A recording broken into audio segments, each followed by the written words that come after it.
What's up, guys? It's your boy Eek, and we're here at the Do It Yourself Automotive Hobby Shop.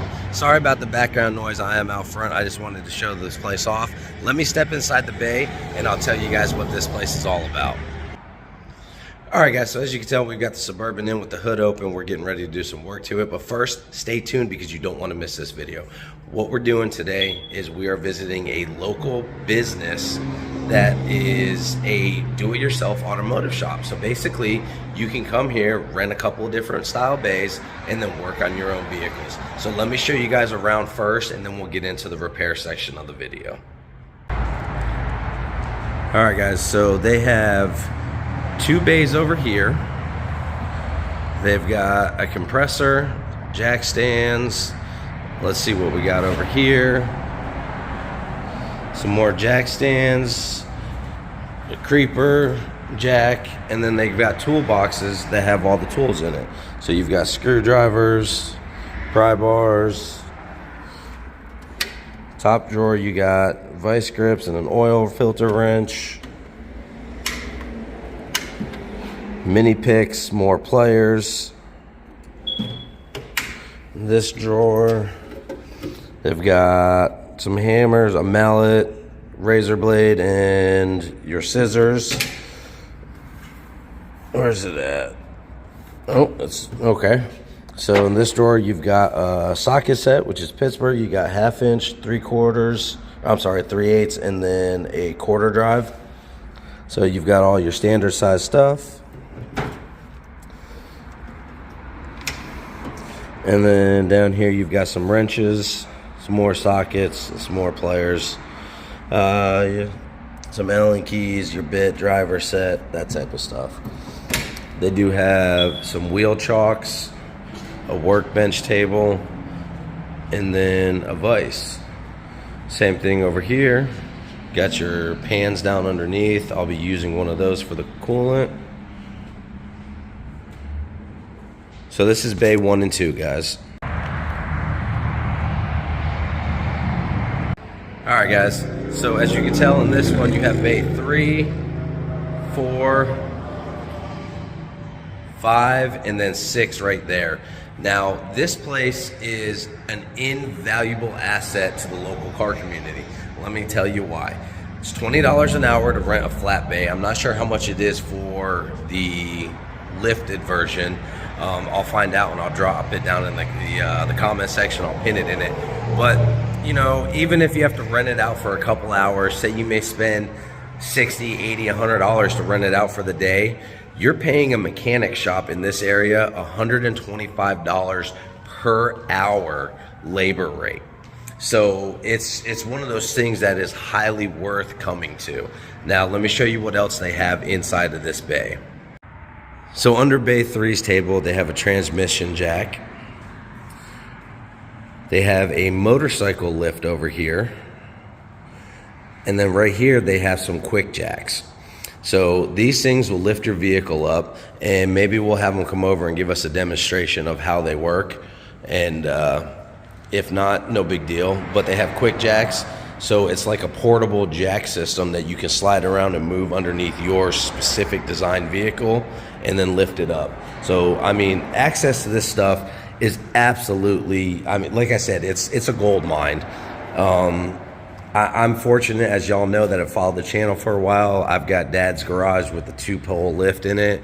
But if I didn't have something like this or like that to come to, I would be here every day. They would get sick and tired of seeing my ugly mug popping in the door because, you know, HOAs prevent you from doing oil changes in your driveway, that type of stuff. It's a great place. So let's go ahead and I'll see if I can't get some of the specialty tools that they have in the office. And if not, then we'll go straight into the repair part of the video. Oh, and they have a snack bar too. You know how I love my snacks.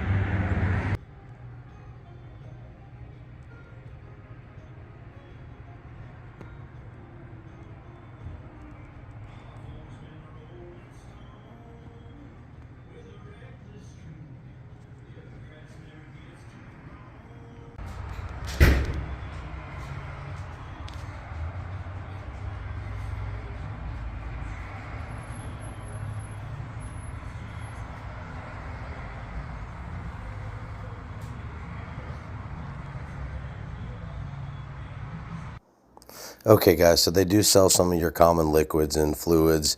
They've got some O-ring stuff like that for sale. The zip ties, that type of stuff is for sale as well. Alright, so sorry about having to do a voiceover. However, there was music playing in the background, so I don't want to get demonetized or the video taken down. But back here, they have all your specialty type tools. You know, you got a code reader, which is an Autel. They've got your impacts, that type of stuff. Some more batteries, certain sockets, you know, those type of things on this shelf. Then you got some pullers, another impact, funnel. Then you've got all the oil pans, a shop vac, more creepers. They've got torque wrenches, that grease gun, crow's feet.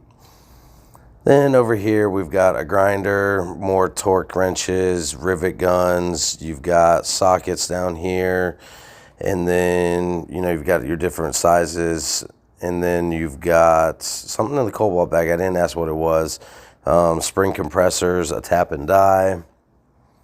Right here, you've got your disc brake service tool, brake tool set, a quick connect compression tester, and then a separator set. Some more wrenches over here, give you a little bit more options for sizes than what are in the toolbox. And these are things you can come in and check out. Long pliers, crescent wrenches, C-clamps. You've got your electronical stuff right here, retractable test leads, and then a multimeter with tachometer kit. Right here, you've got the Icon snap ring pliers. Those are a new set that just came out. And then you've got some more wrenches, spanner style.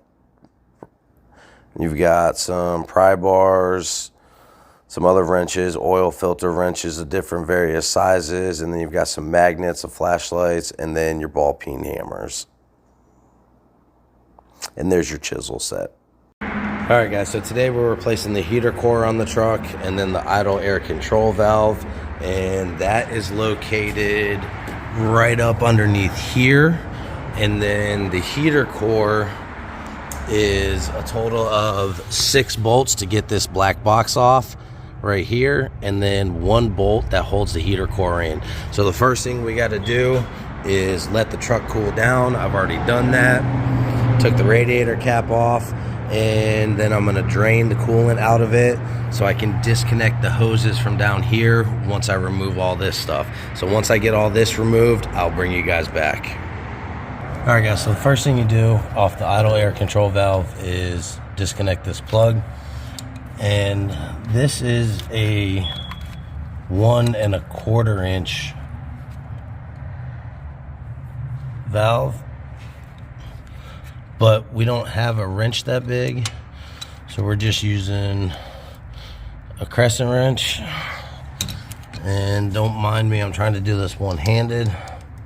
So let me turn the camera off and I'll bring you guys back once I get this off. All right guys, so I did get it out. Here's the old one. Now I did have to remove this plug right here so I could get into the area so I could get that big crescent wrench on it to get it off. But it's off, let's get the new one installed. So the new one, it does come with a gasket, and it is a Master Pro part number 21738. Yes, it is made in China. It is what it is. But let's go ahead and get that new one on, guys. Alright guys, so the new one's in. I had to disconnect this right here to get it in there. Like I said, this little part right here going back here, that was disconnected from up in there. So I think that might have been part of the idling problem as well. These old 350s, man, they're definitely vacuum ran. Alright guys, so up next is the heater core box. We're gonna take this off. I'm gonna try to record it, but I don't know if I'm gonna be able to that well or not. Alright guys, so we're not gonna be able to do the heater core today. I just got a phone call from the kids. They're locked out of the house. It's about 3:30. Damien's got to work at 5, so I'm not gonna have time to get that done today. So make sure you like, comment, share, subscribe, because the next video will be a full-on tutorial on how to remove the heater core, flush it, and then replace it. I'm Eek, the East Coast Ken, at the Do It Yourself Automotive Hobby Shop in Jacksonville, North Carolina. I absolutely love this place, and I will be back in the future for more videos.